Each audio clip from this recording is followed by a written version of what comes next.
Hello guys! Welcome back dito sa kay Maria Delicious Journey. At ngayon po gagawa naman po tayo ngayon ng eclair. From the eclair shell to the fillings and to the toppings of our eclair. Please watch this.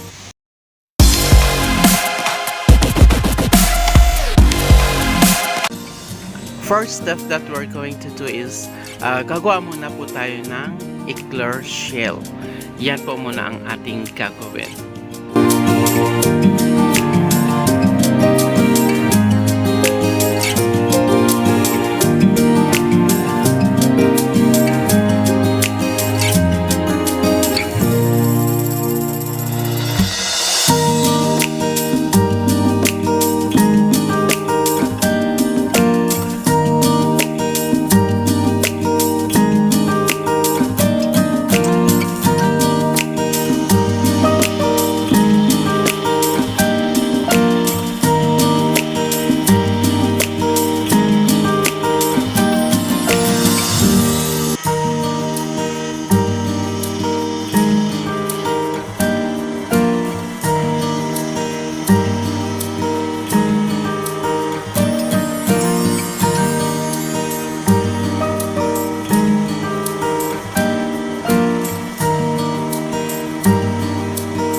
Susunod po natin gagawin ay ang custard fillings ng ating eclair.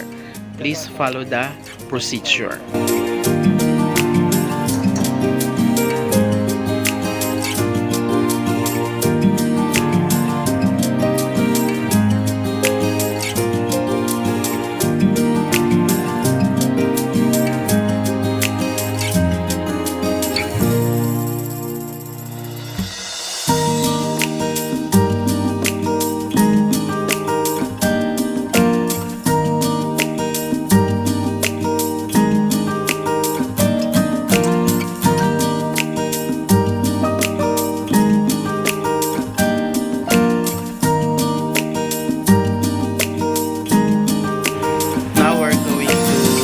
Filling our eclair chocolate custard.